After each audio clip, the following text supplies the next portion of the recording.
Hey guys, thanks for tuning in.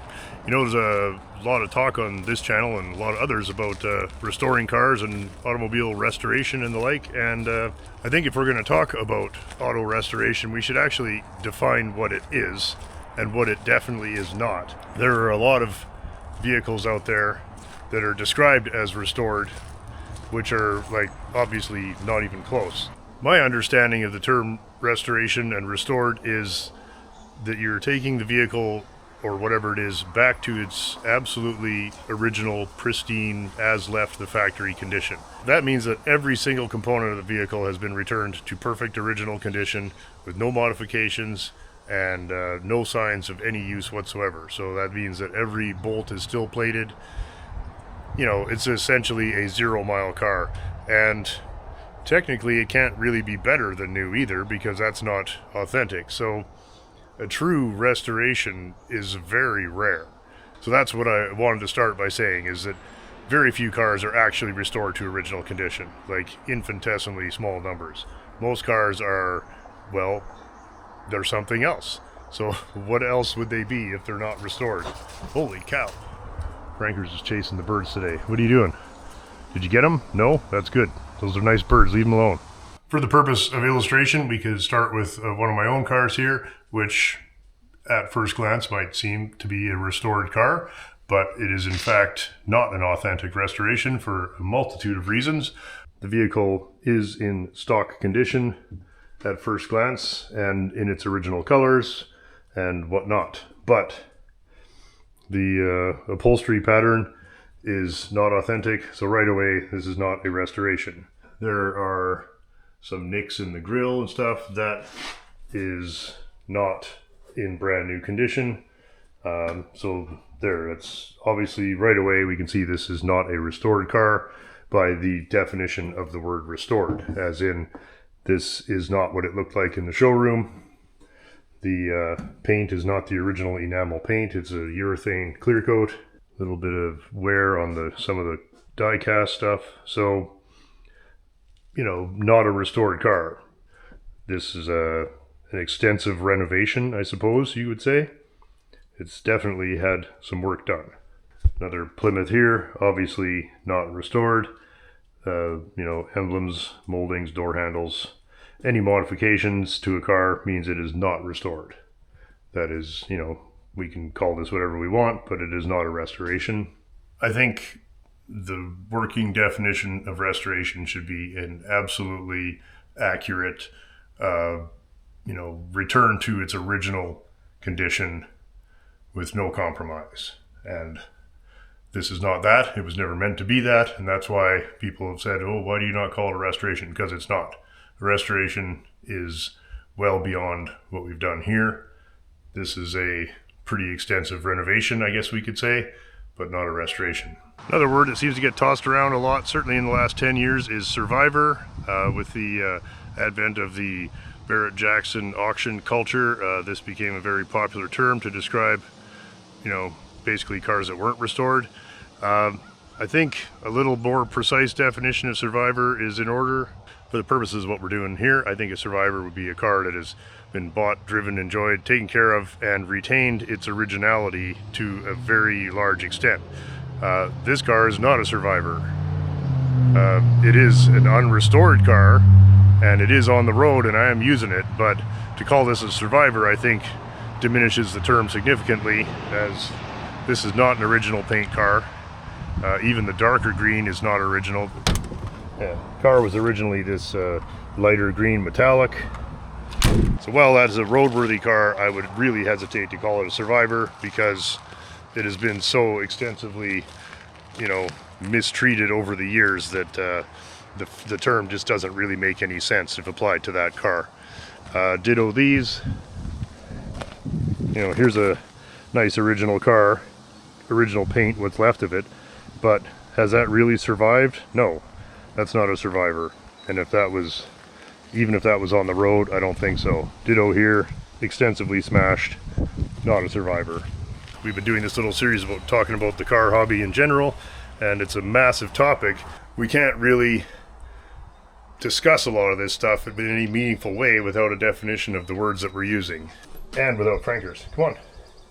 Survivor cars are actually probably pretty hard to find good examples of. I'm very lucky to have one nice example of what I would consider a survivor car here.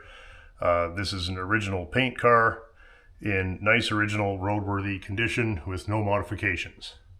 So when we talk about survivor cars, at least for the purposes of my channel, we will talk about cars like this, or perhaps this Chev, which is also an original paint roadworthy car with no modifications and very little restoration work actually ever done to it.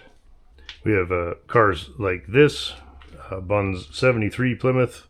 I would put this down as a lightly renovated car. It has had some welding and body work done, but not very much, and mostly original car. However, original engine is missing. You know, it's not a survivor car, so it's just kind of in that no man's land. It's tempting to call this old Hudson a survivor. It is more or less unrestored, but it's been painted, and there's had a little bit of very amateur work done to it. So, you know, this car will be getting renovated at some point and put back on the road. I think our definition of restored has changed over the years, and this might have been considered a restoration back in the 60s or 70s, but now we would consider it just kind of a very amateur grandpa's garage repaint. Still a fun old car, but will never be a restored car. Sadly, it might have been a survivor car until the unfortunate paint job was perpetrated on it. Still a fun old girl. Going to have a lot of fun with that. I think part of the purpose of these videos is to make somebody think, what are we actually trying to do and what do we want to do? I mean, so many people buy a project car with the intent of restoring it, but really don't understand what that means. An actual restoration is a gigantic commitment in money and time and energy and everything else. There's other ways we can do this without those huge expenses involved in time and money.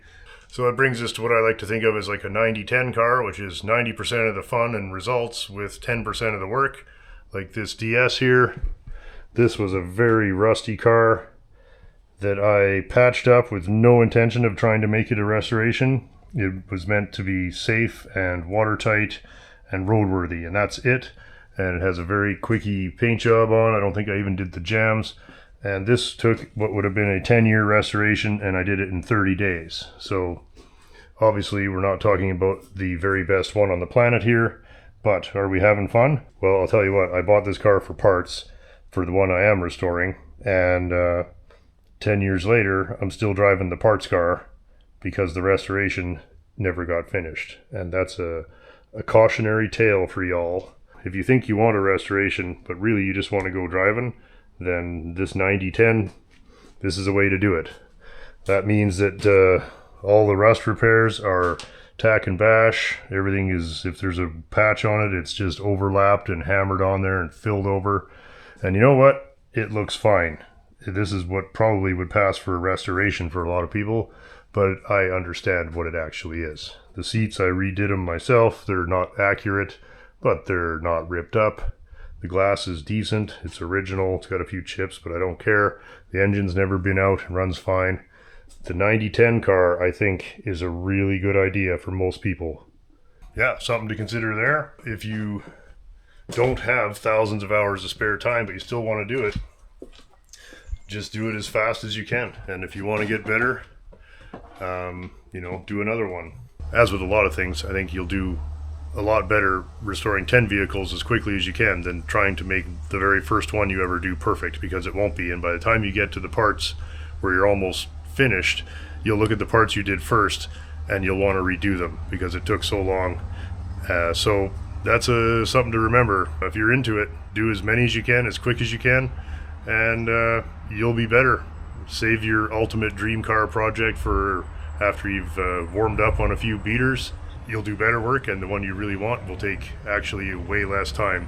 Here we have a typical restoration project, completely disassembled and used as a shelf for coming up 20 years. This is a cautionary tale for you guys, and you'll notice that 10 years later I'm still driving the parts car. So let's understand what you're getting into. If you want to restore a car, it's a job. It's not that I couldn't finish this car, it's just that other things come along that need less work and they're more fun, and the YouTube channel doesn't really support massive restorations of French cars, it would seem. So that's fine. I'm still going to finish this car, but I have a pretty good understanding of what I'm up against, and I need to, you need to put aside a serious amount of time in your life for something like this. So it's on the list of long-term projects.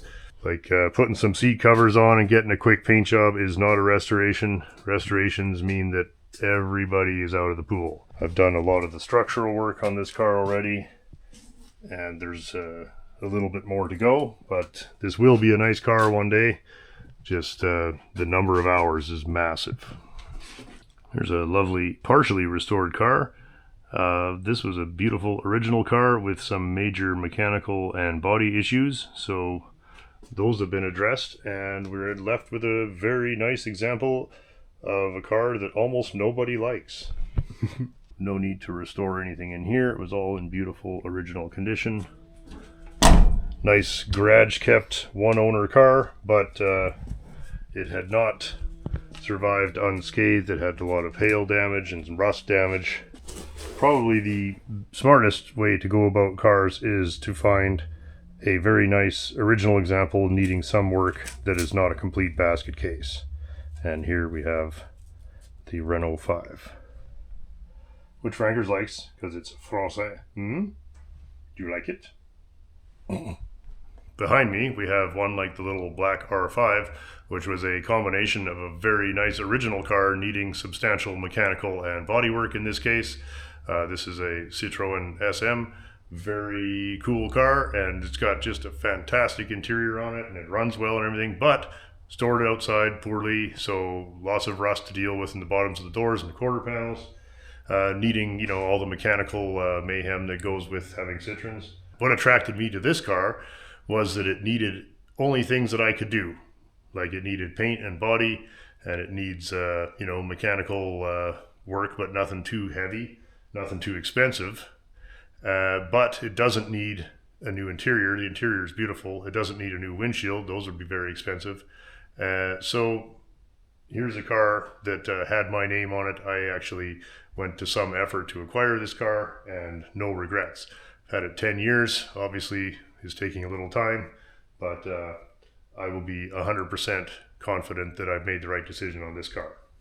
Actually, a few of my cars, this and the Fury, I would consider to be salvages, where you take something that is completely beyond repair and put it back to being something that is usable and fun and interesting. And these big splice jobs I would consider to be salvages, where you're making the very best out of what you've got, and with no real concern for absolute originality or perfection, because what you're starting with is so bad that it would be foolish to try and restore this back to original perfect condition, because there was just so little there, and you have to do so much work that it would just be ridiculous. So a salvage here, going to be a very nice car, but will never be a blue chip perfect example, because it's been welded together very extensively. So these are just some of the questions we have to ask. Are we trying to do a restoration or a renovation or a salvage job? The other thing I think we should ask is, how many cars do you want? If I only had room for one car, I would probably embark on a full restoration just for the sheer challenge of it. In my case, I have room for lots of cars, so I'm dialing it back, because I'd rather have 10 really nice cars than one perfect one, and it makes a big difference. I would like to live 500 years so I can make them all perfect, but it's just not realistic. So I think something to consider: what are we actually trying to do? This is something I think a lot of people miss when they get into this, is like, what is your actual expectations of the finished vehicle? And people, they get this wrong all the time, and they embark on a restoration or whatever that they have really no chance of ever finishing. There's so many much more realistic ways to go about it. The world's full of fantastic old cars, so choose a project carefully, and I think you'll be glad you did. Hey guys, thanks so much for wandering around with me today. Hope you enjoyed it. Leave us a note, let me know what you think, and I'll catch you in a couple of days for more of the Is a regular contributor. Same old shit.